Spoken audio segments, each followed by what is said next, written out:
Hi, I want to welcome everyone. I'm Stephen Procopio. I'm president of the Public Affairs Research Council of Louisiana. PAR is a nonprofit, nonpartisan state policy organization and watchdog. I want to thank our sponsor, B1 Bank, for making this webinar possible. Today, we have one of our most anticipated and honestly one of my favorite webinars. We're going to be looking at the upcoming session starting March 9th and lasting until June, about 3 months. This is a general session, so no debates on new taxes, tax increases, or bills involving tax breaks. However, lawmakers can file an unlimited number of bills, and today is the pre-filing deadline. So the staff is very busy over there. That's how Mike Johnson runs them. So I want to On so me. that we have a fantastic panel to talk about this, including House Speaker Pro Tem Mike Johnson, Representative Kyle Green, the chairman of the House Democratic Caucus, and Senator Thomas Presley, a member of the Senate Finance Committee and vice chairman of the Senate Labor Committee. Thank you y'all so much for taking your very busy time before session here to meet with us. Thank Thanks you. so much for having us. Thank you. Um, a, a quick overview of our format for everyone. I usually start with one or two broad questions just to kind of set the tone. Then I turn it over to Melinda, has a few more questions that she's prepared. But really, most of the questions are going to come from our participants. So those of us, y'all that have joined, put your questions in the Q&A or in the chat, and Melinda will go through and she'll take those and then ask those of our panelists. One thing on all topics, but particularly this one, the sooner you get your question in, the more likely we're going to ask them. And sometimes they'll be summarized in group with other questions. Melinda does a pretty good job of doing that. So get your questions in early. We try to get through everyone, but sometimes we just have a lot. All right. So with all of that, why don't we start for all of y'all? What are going to be your main priorities for this upcoming session? So a good, easy one. Why don't we start with uh, um, Representative Johnson? Well, thank you. And thank you and PAR for what you do and for including us this morning. I think this year will be certainly different in the sense that if you consider all that we've covered in the last 2 years and the multiple special sessions, we have, with the leadership of the governor and Speaker DeValier and the Senate president, I think we've seen unprecedented accomplishments in some areas that are already seeing some results. Insurance, we're starting to see those rates come down. We're going to continue to probably work in that area, fine tuning the bills that we may have already passed. The tax climate. I mean, what are we in the top 15 now from the bottom? We'll be discussing those areas, but and reducing taxes, looking for areas that we can do things that continue to bring our educational rankings higher and help our young people. Same with our economic development. I mean, we've got over almost $100 billion in developments right now that I think, and on and on. I think the point is, I think we'll spend most of this session probably trying to address other areas, but more importantly, staying focused on the things that got us here, improving education, improving the business climate, working on insurance and tort reform that is necessary, and looking for those areas to protect and nurture our children and improve the business climate. And of course, within that is many, many things. And as you've seen, we've probably got over 1,000 bills at the moment filed in many areas that we've not been able to really address. And I'm sure we'll get into that. But I think this year will be a continuation of what you've seen in the last 2 years and more refining than necessarily originating new directions. Oh, thank you. Representative Green, do you mind giving me sort of what are your priorities or main priorities for this session? So my priorities are, looking to introduce legislation, or if it's probably been pre-filed, that would put some guardrails on the emergence of AI technology and as it relates to our children and making sure that they're safe. Also, on the insurance front, introducing legislation that would allow employers to purchase a line of insurance for the benefit of their employees, that if they needed to take leave, they would be compensated or receive a paycheck or steady stream of income during the duration of that leave, similar to FMLA leave. And as as head of the Democratic Caucus, I looked into the membership to focus our bills on addressing uh, the improving the health of our constituents here in Louisiana, of the state, expanding economic opportunity, increasing the public safety, and improving on our education ranking. Great. Okay, fantastic. Senator Presley. Thanks so much to Par for having us today. Really appreciate the opportunity to speak about the upcoming session and really recap what Mike was talking about earlier, which is the successes that we've had over the last 2 years.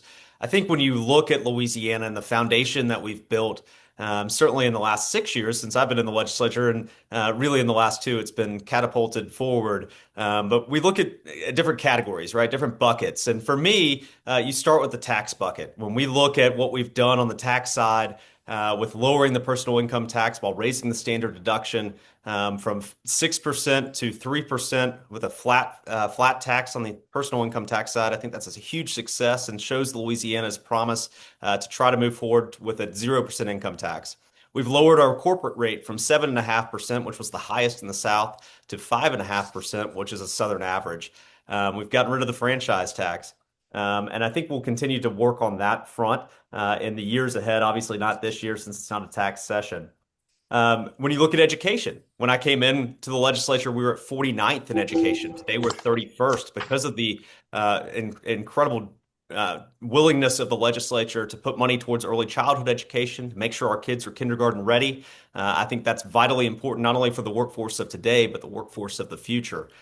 We've followed now President Richard Nelson's lead on third grade reading and making sure that kids are being kept back if they are not reading on grade level by the third grade. That's so important because we know that kids learn to read to the third grade and then they read to learn. We've increased the dollars going to high dosage tutoring. We've seen tremendous success on the education front, and I think we're going to continue to emphasize that as we go forward. We know that that is the promise that Louisiana has. Our kids are the future, and we've got to make sure that they are educated to the level that's necessary in order for us to move forward. I've also focused on occupational licensing reform, and I'll continue to do that this year during the session. I think we've seen some tremendous changes in that world, including the Welcome Home Act, which allows folks that have occupational licensing in other states to move back to Louisiana or move to Louisiana so long as they're in good standing. They can use that training and license that they have in another state and come right here to Louisiana. And as Mike mentioned, I think the insurance industry and the insurance world is always top of mind with our constituents.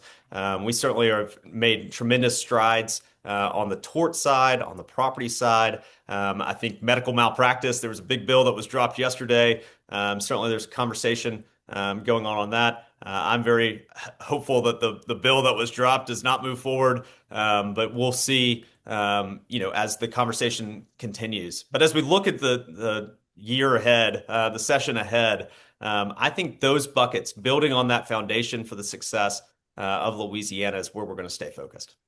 Great. Y'all did a fantastic job of setting the broad landscape. I really appreciate that. I'm going to turn it over to Melinda. We're going to dive into a little bit more detail. And then there are already 6 questions. We've got some veterans out there. They know the game, so they're putting their questions in early. And y'all have access to those questions. You can start ruminating on over them. So, Melinda, why don't you take over? Okay. Thank you, Stephen, and thank y'all for putting in questions so quickly. This one's gonna mean we're not gonna get to everything. I'm very confident of that already. But let's talk about the budget. That is always a major debate of any legislative session. The governor always kicks off those discussions by introducing his executive budget proposal. So Governor Landry introduced one that was nearly $47 billion. So I'd like to hear from each of you what your initial reaction is to the governor's recommendations, and if there are particular areas of spending that you want to make sure you see in the final version of the budget. And I'm going to start with Senator Presley because he's on the Senate Finance Committee.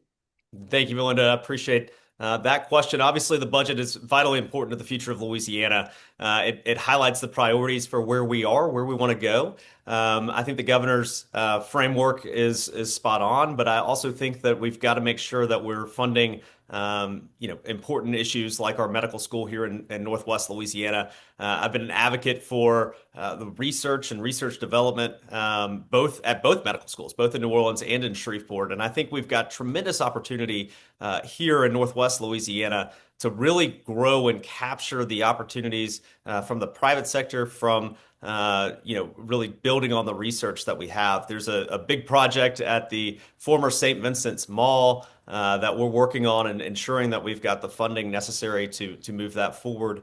Again, I think the high dosage tutoring has been very successful on the K through 12 level. I think we are looking at opportunities to expand that a little bit, and I'm excited about that as well. Healthcare is obviously a big part of our budget. It will continue to be a big part of our budget. And I think that we've got to make sure that we're utilizing those funds in a manner that allows for our health outcomes to improve. That's one issue that I think that we all agree on. It's just how do we make sure that our MCOs are working with us to ensure that patients are getting the health care that they need in order to improve those health outcomes. Okay, Representative Green, any things in the budget that you specifically want to make sure get funded as we move through the session? Absolutely. When the House deliberates the budget, I would like to see us make the teacher stipends made permanent and also add on to that to make our teachers competitive with the teachers across the South. We've seen or read stories of teachers having to go to Mississippi because Mississippi has increased the salary for their teachers and made it more competitive. So I think we need to take a look at that to stay in line with the other states to remain competitive, to attract high quality teachers, because that is, in my opinion, the best way to make sure that our citizens are prepared for the workforce. It is concerning that the governor, in his proposed budget, we saw almost an $80 million increase in the funding for Department of Corrections. I think that money could be used elsewhere to benefit our citizens. Okay. Representative Johnson, you get the Well, last word in the budget. I'd like to touch on what Rep. Green said about our teachers. There's no question they need to be paid more. And I want to remind our viewers that we have an opportunity to vote for a permanent pay raise in an upcoming constitutional amendment. And I encourage people to go out and do that.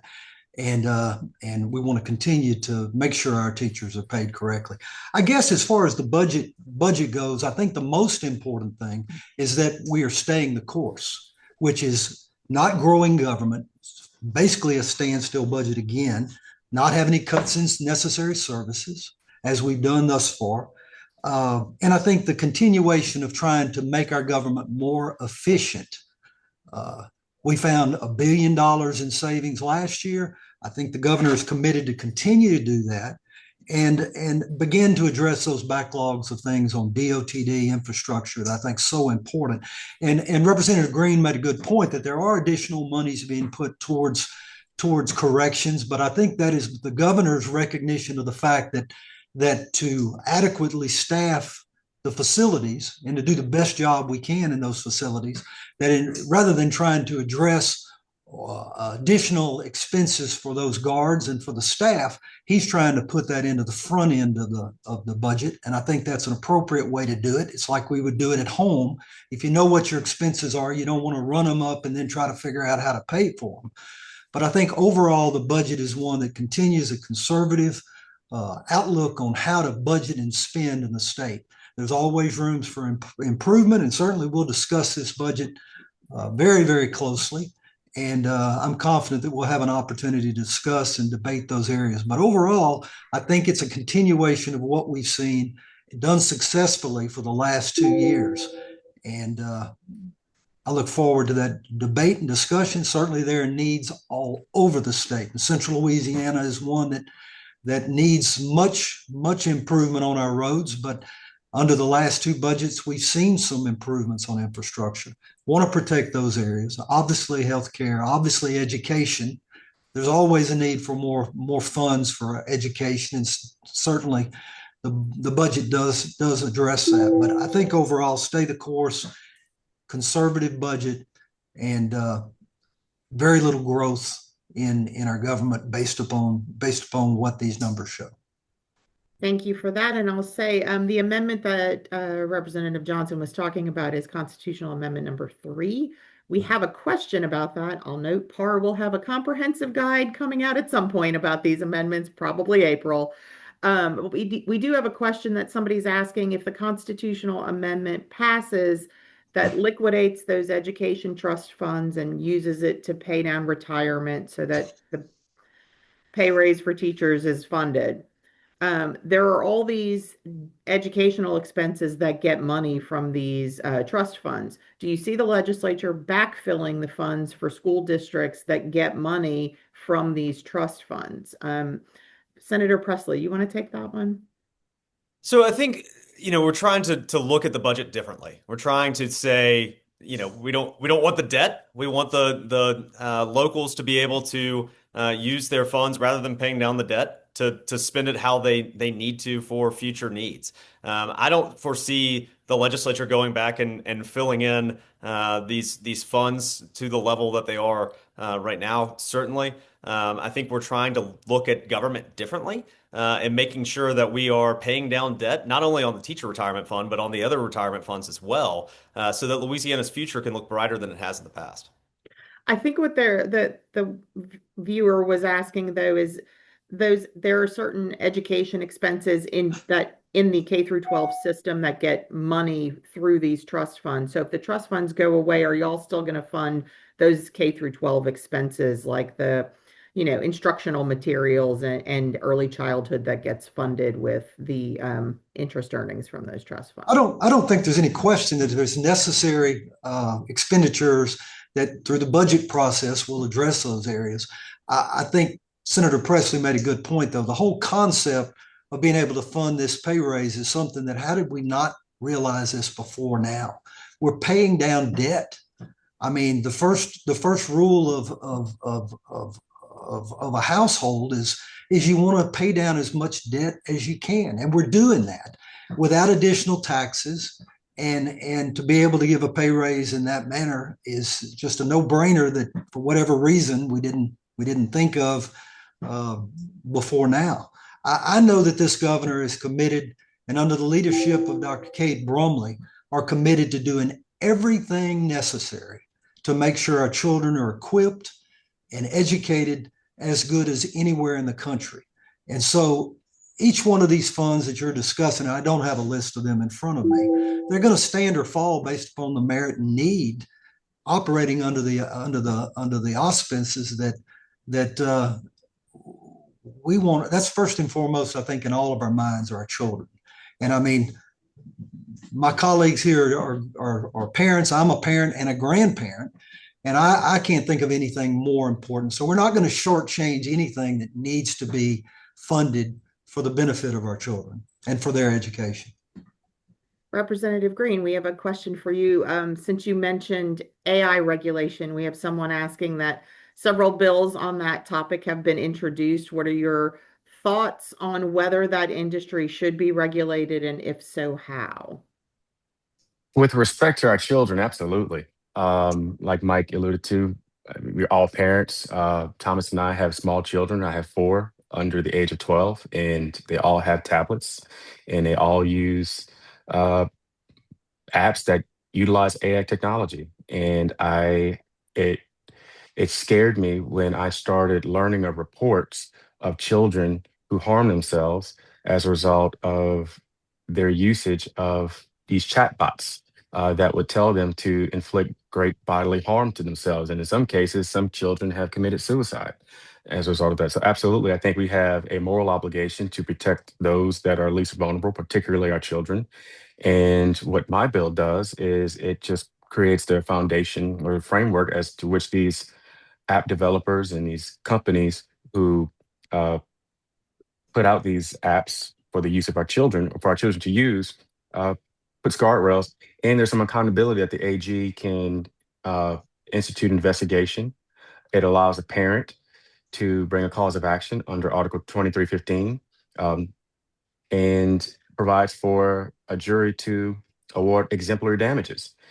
If the jury finds that the conduct by these companies or app developers were so egregious, it would warrant the awarding of exemplary damages. So absolutely, I think we should take a look at AI technology and regulate it if the federal government has not filled that space already. If for those people who are interested, just on April 30th, we PAR's annual conference, and we will actually have a speaker, Casey Mock, will be talking about social media, artificial intelligence, and its effect on society. He may touch on its impact on children. I'm not exactly sure, but generally about polarization and things like that. So that might be something to keep an eye on as well. All right, Melinda, sorry. Putting in a plug for us, as always. That's my job. Can I also say, and I want to echo what Kyle said, I appreciate our Attorney General. Liz Murrill has made protecting our children on the internet and use of not only AI, but of the internet a priority. And as has Chairman Slagle, and she has another bill this year relative to that. The governor has a bill that's aimed toward protecting children online. And what it does is strengthen last year's age verification legislation. And it makes it easier for parents to protect their children online by allowing them to verify the age on one site that will cover any other areas that we are trying to protect the children. I know that's not what the question necessarily was about, but I think we all gravitate to that as being the most immediate and initial concern is how it affects our families and our children. The AI area is something that even for people who grew up when AOL was, I've still got an AOL account. That ought to tell you how far back I go. Wow. Yeah, I know. It's not dial-up anymore, though, but I still have that dial-up. It is so fast as it's affecting our lives. I think we all have seen that. We'll probably see longer floor speeches this year because of AI. Don't know that that's a good thing, but I read and hear the concerns and the problems and the alarms that are going off as to how it can adversely affect our workforce, our lives. And so I don't personally have a bill this year, but I'm certainly interested in supportive of anything that protects us. And if it has to dial back the way it does affect us from a state level, I certainly want to be involved with that. I know much of this is federal and it's regulated from the federal level, but we've got some very literate members of the legislature who are very well versed in that, and I'm going to look for their leadership on what direction we need to go. But I know the governor has bills that he's put in this year that's very much inclined to trying to protect children. This kind of dovetails with the same subject. Somebody asking about legislatures across the country introducing ratepayer protection bills because of data centers. And obviously, we have a lot of data centers coming to North Louisiana in particular, also West Feliciana, I believe.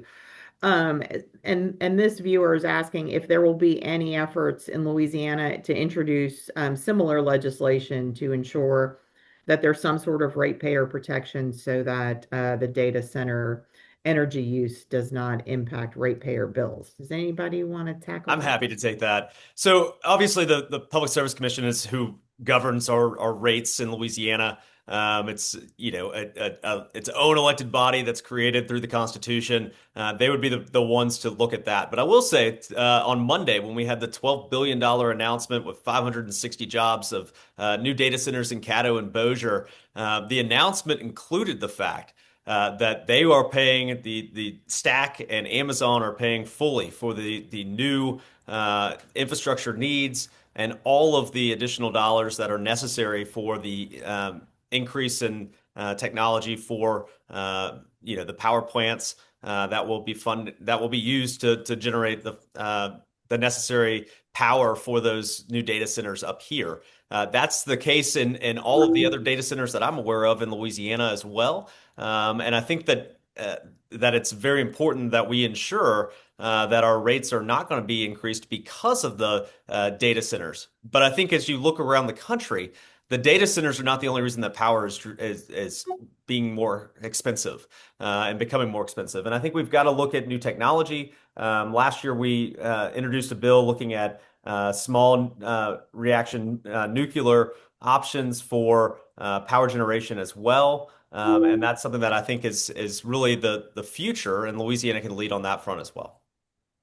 Well, that dovetails with another question that we have from somebody watching, asking if there's going to be any sort of efforts to incentivize renewable energy like nuclear or wind or solar.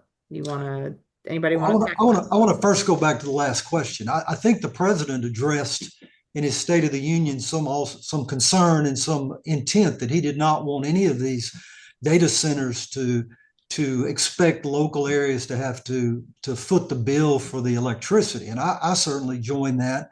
And I know we're in central Louisiana, we've not gotten a data center yet, although there's talk of one. I know that my people certainly don't expect, nor would they be willing to accept higher rates on their electricity bill to increase that. That's already been communicated by me, and I'm sure by the other members to the Public Service Commission members. But if that becomes the trend, or that becomes a reality, I think you will see legislation that will address it, because although we want economic development, we don't want it to be done at the expense of the citizens who are already paying utility bills that they can't afford, particularly in central Louisiana. So I'm encouraged by the governor, by the president's position on that issue, and I suspect we'll adopt the same stance. I believe Richland Parish, with that meta center, they've agreed. I know there was some controversy, and I may be speaking out of space here, out of place, but I believe they've agreed that that's part of their construction expense, and their ongoing expense will be any additional charges for electricity use. So I'm sorry, I just thought it was important enough that I go back and respond to it. Absolutely. Representative Green, do you want to jump in on data center energy use or renewable energy issues? Well, look, I favor renewable energies and doing what we can to reduce our carbon footprint. With respect to data centers, I am concerned that with this proliferation, it would cause a strain on our infrastructure, increasing the costs that ratepayers would have to pay. And also, data centers use a lot of water, and so you have to be in a location that could accommodate that. However, with the emerging technologies that we have, there is a need for it. I just hope that we can find a balance that works with everyone. Okay. We have a question about a cost of living adjustment for retired state employees. I believe a bill has already been filed on that front. I don't know if any of you are heavily involved in retirement issues and can talk about whether you expect that COLA for the retired state employees to pass. I know that Chris Turner is our new chairman of retirement in the House, and I certainly am excited to talk to him about that issue, because we have a large group of retirees in our area and across the state. And but I've not seen the bill yet, so I wouldn't know exactly what they're suggesting. Representative Green, do you support a COLA for retired state workers? Absolutely. But it's also, how do you pay for it, right? And when we gavel in on the ninth, and we start deliberating and debating and funding government, we have to prioritize. I'm not saying that is not a priority, but we that's something that the body will have to decide to do. But absolutely, I think it's needed and supported. And not shockingly, we're getting questions about additional money for infrastructure, roads, bridges, et cetera. Senator Presley, is that something that you expect will be a priority for senators who are looking at the budget? I know there is a surplus, and so there's some funding available possibly Yeah. there. Absolutely. This has been a priority of this administration and of this legislature, is fixing our roads and making sure that our bridges are workable throughout the state. We have changed the way that we're doing it. We're trying to expedite the bridge construction, particularly in our rural areas of the state. It's vitally important for our roads to be workable in order for people to get to work, to get to school, to be involved in their communities. And I think this is something that we have certainly continued to put more and more dollars towards.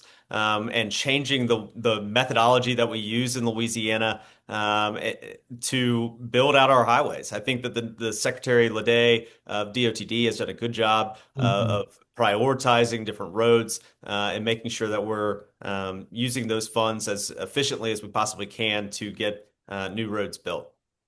Okay. We have a few questions about insurance. Obviously, the legislature has spent some time focused on both the property and the car insurance side of things. A lot of bills on tort reform have passed, particularly targeting that area. And we have questions about whether there's going to be another round of debate about tort reform and discussions about insurance. So, Representative Johnson, I'll ask you to start. Well, there may be, and of course, I think we're all encouraged by what our commissioner Tim Temple has been telling us, is that we've got numerous additional companies moving into the state who've applied to be able to write in the state, and that's encouraging because competition will bring costs down. We've had numerous rate reduction requests from insurers. I think there's up to 20 now, 20 different companies that have requested reductions. Of course, my citizens tell me we're not seeing it yet, but I am hearing from some that are. I think that is going to always be an issue of debate and effort to try to continue to do things that help and improve the work climate such that our rates are competitive with other states. One thing I think that we will do this year is we had some significant changes in the law last year, but they just went into effect 2 months ago. And so we really haven't had a chance to see what those items will do. I know the governor suggested some things dealing with the fortified roof program, and no question that that brings down some of the homeowner costs. But this will always be an issue of discussion every year until we get our rates down where they'll never be affordable, but closer to affordable and comparable to other states. And I've looked through some of the bills. You know, it's a little hard to say what's been filed, but I know that I've heard from discussions that there are some significant bills being discussed. But we passed some significant laws last year. A modified comparative fault is a game changer. The 2-year prescriptive period, where we're already seeing a reduction in number of claims from that. So I think the body is certainly interested in moving forward. Last year was, although it wasn't a special session on insurance, it was handled like a special session. I don't think we'll see that this year, but we'll see a continuation of discussion of just as much importance, but not as many bills concentrating on it. Representative Green, have you supported the approach that has been taken on insurance? And is there anything in particular you would like to see done, in an additional way to try and lower rates? Asking that question to the only plaintiff's lawyer here. That's right. There was intention behind my question. I know. But before I was a plaintiff's lawyer, I did practice defense. And I also was an insurance agent selling insurance, fully licensed. So I worked in the Department of Insurance. So I fully understand both sides. Short answer is no, I did not support some of those things. Because in my humble opinion, I don't think that those measures that we took will do anything to lower the cost that our insurers are paying with respect to automobile liability insurance. I think that it may, have a negative impact on individuals who have been harmed as a result of no fault of their own, being indemnified and seeking justice. That being said, I think the sentiment with many members of the legislature is the fact that the things that we have passed, we need to take a wait and see approach and see how that affects rates with respect to automobile liability insurance. And I think probably the best bill we could have passed, and we did pass, and Mike is being very humble, but was his bill to increase the prescription period. And my two colleagues here, Mike and Thomas, are both defense counsels. And we can all tell you, no one likes filing suits. But, when we were an outlier in the fact that Louisiana had a 1-year prescription period, you had to file suit before a year was up or your client would lose their rights. And as attorney, you would potentially malpractice. And so once a case is in litigation, the costs just increase exponentially. So anything that we can do to keep suits out of court or claims out of court it's a great thing. And I think, next year you'll begin to see tangible results of that. Now, with respect to the homeowners insurance, I think the immediate thing that we can do is to continue to invest in the fortified roof program. We have read stories where, there's just not enough dollars to meet the demand for that program. Look, for me, I think I take a different approach. I think what we should do is slow the rate of increase because in my home, I went from paying in the past 6 years, I went from paying 2,000 annual premium to 6,000 to 8,000, and because I shopped around, I'm now back to 6,000. But I'm nowhere near the 2,000 I was paying. And then we also have to deal with, the cost to repair a home or rebuild a home. That's increased because of inflationary costs. So it's and also we have an issue that in our state, more than 50% of the population lives within the coast. Insurance is basically spreading your risk around. And how do you spread your risk around when all of the potential risk is concentrated in an area that has been hit by large storms over the past 6 years? So it's things like that that we have to educate the public on how this crisis got here. And there's no silver bullet to reduce costs, but we can take, actions to mitigate the risk that our insurers, our constituents are exposed to.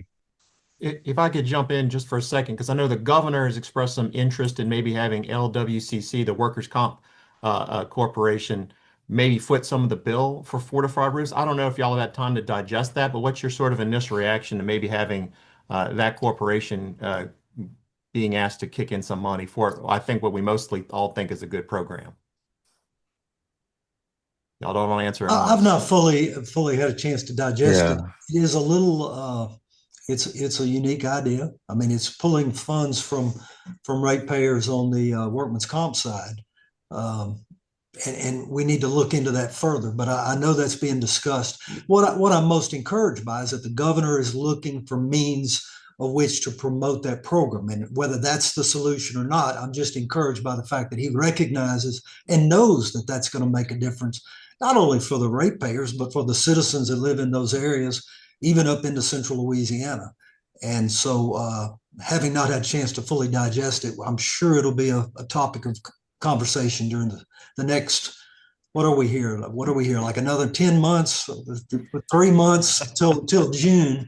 So, and we'll Right. continue beyond that. I'm sure lots of people are scrambling right now to sort of figure that as well. Senator Presley, you look like you want to add something. I agree with Mike. I think that the outside of the box thinking is exactly what we need to do on the fortified roof program and really in Louisiana policy practice in general. Let's look at what other states are doing. Let's look at thinking outside the box and seeing what we can do to increase the dollars that are in that program because it seems to be successful. And when you talk to the governor's office, when you talk to the Department of Insurance, when you talk to insurers themselves, a fortified roof is vitally important to ensuring that we keep the cost of these storms down.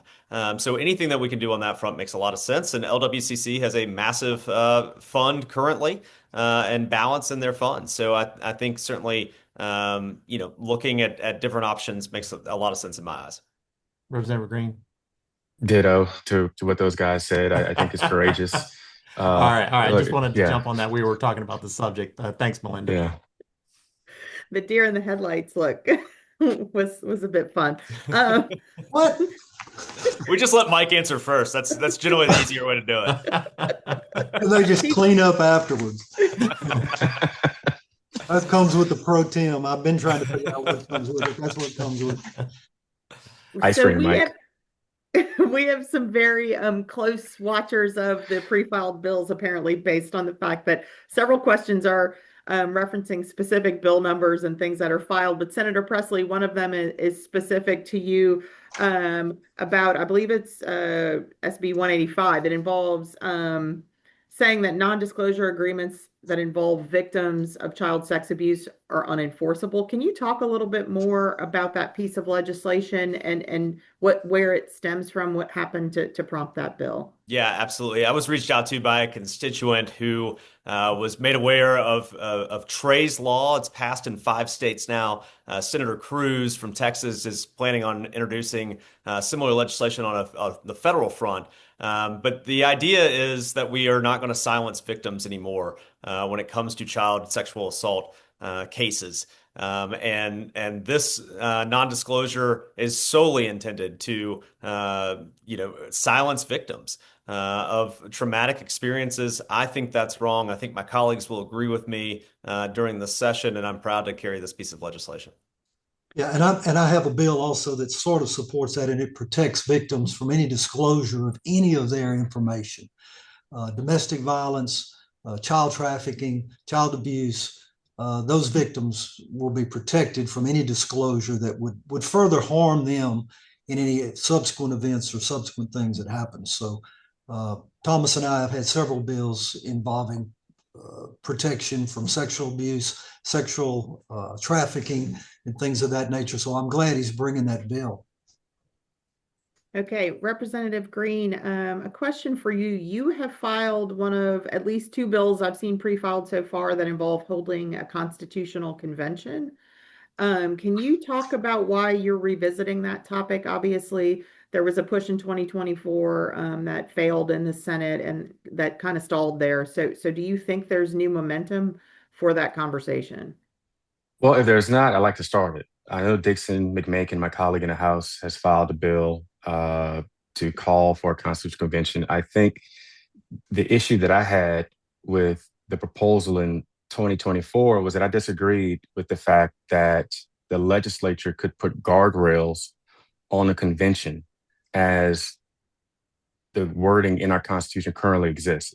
It's, in my opinion, that if we don't change it, if a constitutional convention is called, the whole entire Constitution is up for examination and for redo. So what my bill attempts to do is put some guardrails potentially on, number one, the voting threshold that would need to be met for the delegates to the convention to vote in favor of it, of 2/3, to move it to the voters for ratification.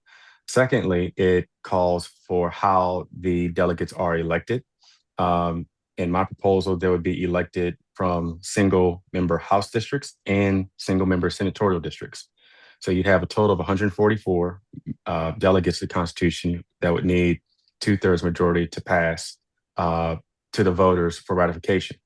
In addition to that, you not only would need a majority of the electorate in this state to pass or to ratify, you would also need buy-in from 3/4 of the parishes voting in the affirmative to ratify a constitutional convention.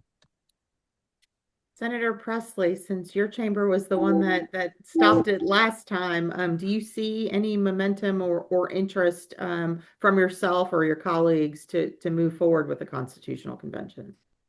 I certainly think that the challenges of our Constitution are worth looking at.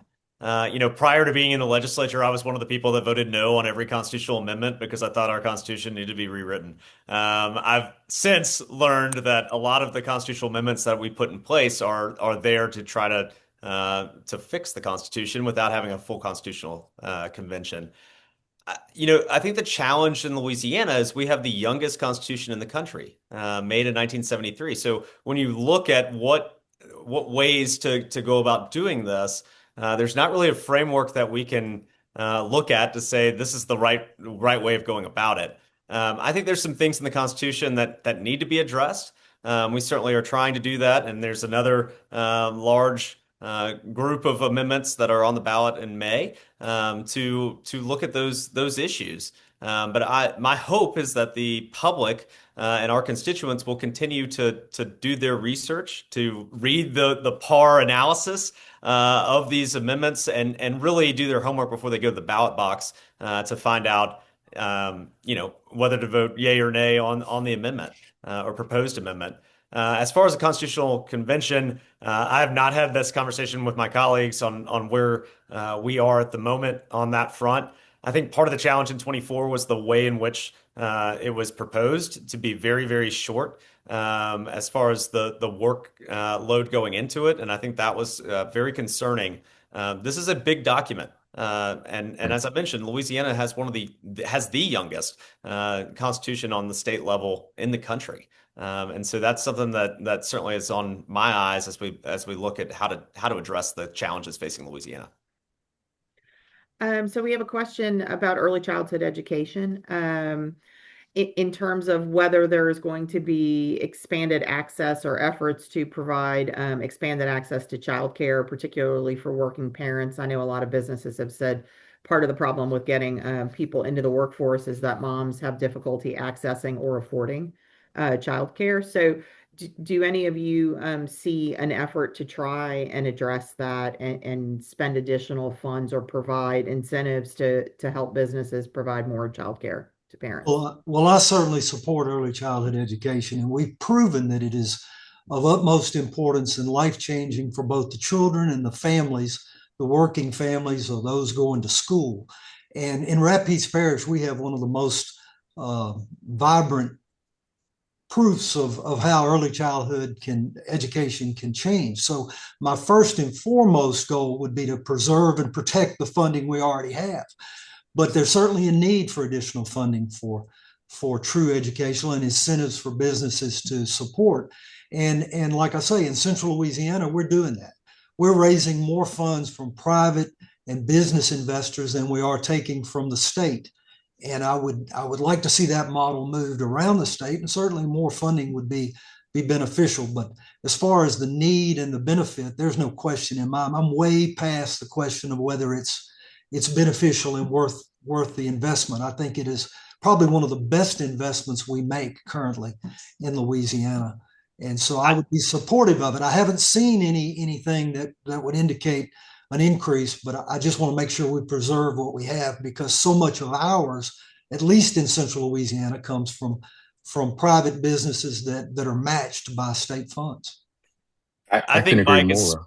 is spot on. I mean, Yeah. I think the matching fund, there's two programs on early childhood education. There's the CCAP program, and then there's the matching fund dollars. The Community Foundation in Shreveport has done a tremendous job of driving the local partnership, whether it be the business community, the city, the school board, to try to drive the number of seats and dollars. And like Mike said, we've got to preserve the matching dollars from the state, because it's really encouraging our locals to also fund it. This is not a state-only issue as far as the state government. We have to partner with our locals in order to make sure we've got the seats. New Orleans does a tremendous job. They actually have a tax millage on this front as well, to try to drive more seats to quality early childhood education. And I think that's the key for me, is the quality aspect. We've got to continue to track the data. We've got to make sure that our kids are kindergarten ready from day one, and in order for them to be successful by third grade and on their reading levels. And we know that quality early childhood education allows for that to be a possibility. And Representative Green, I know you want to jump in on this as well, but I do want to say something about that matching fund. My understanding is the matching fund does not have enough money that flows into it annually from any dedicated source, and that the fund is close to being drained to match what locals are providing. So I guess Representative Green, I'd like you to talk about early childhood, but if anybody knows, is there an attempt to come up with additional funding or to put more money in that matching fund so that it can incentivize locals to keep providing their portion of this expense? But I'll start with Representative Green, and then if anybody else wants to come back to that. No, I think there's agreement, broad-based agreement that needs to be done. And once we gavel in, I think we'll all have a conversation with Appropriations Chair Jack McFarland to make sure that is a priority. Like what you have seen is parishes such as mine, Jefferson Parish, we viewed as a priority and, have contributed dollars to that.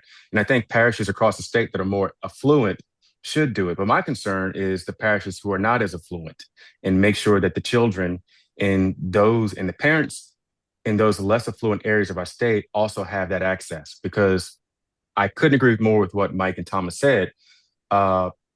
the data has also shown that children who are in school earlier perform better. Those children perform better, you know, the statistics show that they're less likely to enter a life of crime or engage in criminal activity, which means it's less money that we have to spend building jails or providing for correctional officers, you know? And when they do get out of jail, then we have to deal with those individuals and their reintegration for society to society. So I think, you know, this is an investment in our children, in our society, and I'd rather pay the small fraction now than pay greatly, whether it's in dollars or someone's life on the back end. And I'm happy that there's been such a consensus with investing in early childhood education by my colleagues from, you know, all different types of worldviews and spectrums. Okay. Representative Green, this question might be best for you. We have somebody asking about the cancellation of the Mid-Barataria and Mid-Breton sediment diversion projects and whether or not that is going to encourage more specific, focused legislative oversight on the expenditures of the Coastal Protection and Restoration Authority. Obviously, I think the idea is that annually the master plan and the annual plan kind of goes through very easily and quickly through the legislative process. Will that be changing with the holdup of those two diversion projects and the cancellation of those? I start with Representative Green because it's in his area. It's in my area, but it's more so in Representative Kerner's area district. Right. That being said, look, it's a very sensitive issue. You know, those of us who live near the Gulf of Mexico, you know, we lose almost a football field of land every 90 minutes. You know, we've seen, you know, storm after storm, category 4 and 5 hurricanes. And that land is our barrier to storm surge. And, you know, we recognize that we need to rebuild the land. However, we also need to be sensitive to the industry that's there. And so, you know, in my district, I have the Westwego seafood lot where everybody in the area goes to get their seafood, whether it's crabs, crawfish, you know, all types of saltwater, even oysters, right? And so when you inject fresh water into that area, it pushes the salinity line back further, to which those saltwater fishermen have to go out and catch. And they've made it a concern of theirs that it would affect their economic viability. And we've done everything we can as a matter of public policy in this state to try to encourage our people to buy Louisiana caught seafood as opposed to buying crawfish from China, right? I don't know what the answer is, you know, but I give everyone credit of recognizing that there needs to be a balance, that we have to protect our environment, but also protect our economy and those who are engaged in it. So I wish I had a better answer for you, but it's a sticky situation, you know, down here. A difficult subject. Anybody else want to jump in on that, or I can move on? Okay. They're from Pineville and Shreveport. They're not. I mean, I got no idea what he's talking about. I'm in Pineville. We got the Red River and Saline Larta. I kind of realized that was why I was like, Representative Green is going to get this but one. He seems worked up about it, so I'll pay close attention. In terms of, we have a really good question where someone has asked, and I think this is an important question. What is the most effective way for constituents to communicate with their legislators about the bills that are filed? Do you welcome comments from outside of your residents who live outside of your district, or how should they reach out to y'all? So I'm going to ask each one of you to take that, and I'll start with Representative Johnson. Yeah, absolutely. We've always been, my cell number is online. I get calls all the time, home, weekends, holidays. So I certainly want to hear from them. I get emails. We want all of their comments. We truly believe this is a service that we try to serve the people and want to know what their feelings are. I'm not talking the robocalls and the mass emails, but the citizens who want to express their views, we welcome that. And obviously, I want to hear from the people in District 27, but I also want to hear from people around the state. So email, text, telephone calls to my district office, or if they really want to talk to me, the cell phone. And that's what we're here for. So anybody that doesn't answer their calls or doesn't want to get emails, I don't know why they're in this business, because that's really the barometer. In addition, our own conscience, that's a barometer on what we need to do when we come to Baton Rouge. Okay, Senator Presley, for you. Yeah, I agree with Mike. I think that the personal communication, the personal emails, personal phone calls are the ones that I certainly appreciate. When big groups send mass messages, I certainly understand that they're trying to get that voice heard. But if you can share a story, share an experience that you have on a personal level on a bill, that is what really resonates with me, and I find that to resonate with my colleagues as well. And I agree. For us in North Louisiana, it's a long way to the Capitol, and we understand that. And so, an email or phone call certainly makes a big difference on how we vote. But if you can make it to the Capitol and you can come and testify, I find that very helpful as well.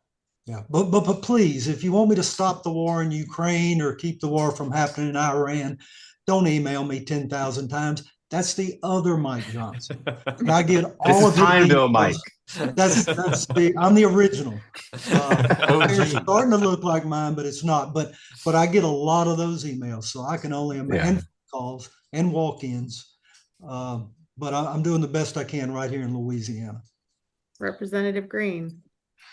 Once again, ditto to everything my colleagues have said. I read every email that I can possibly that comes through, and I do screen them. And I can tell you, the ones that I take a special look at are the ones that are individualized, not the spam.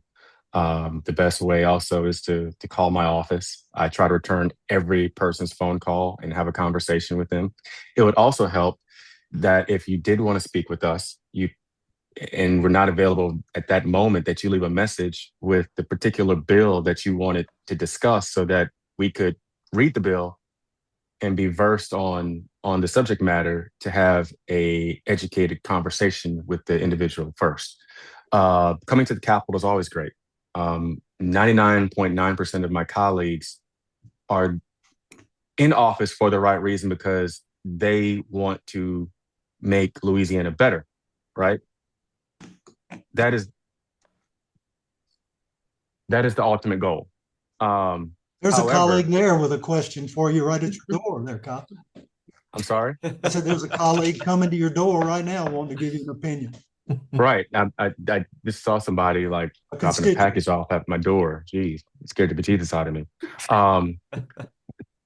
That being said, coming to the Capitol, and my colleagues, we all want to move Louisiana and to make it better for not only ourselves, but our children, our grandchildren, right? The rub is, how do we get there? That's where the disagreement, lies. But we all are looking for compromise. So if you come and you share a personal story as to how a potential bill affects you negatively, we'll listen to you and try to amend it to find broad-based consensus to move it forward. That's the benefit that I think that we have and the public would have if they're engaging that. What I would not do is, I would not, like everyone said, is just send mass text messages. That just, we get a lot of emails, and the ones that have a personal touch, we do read it, and that would help a lot. And I just want to point out that each of you has an email address and a phone number listed on the legislative website that people can access and reach out to you.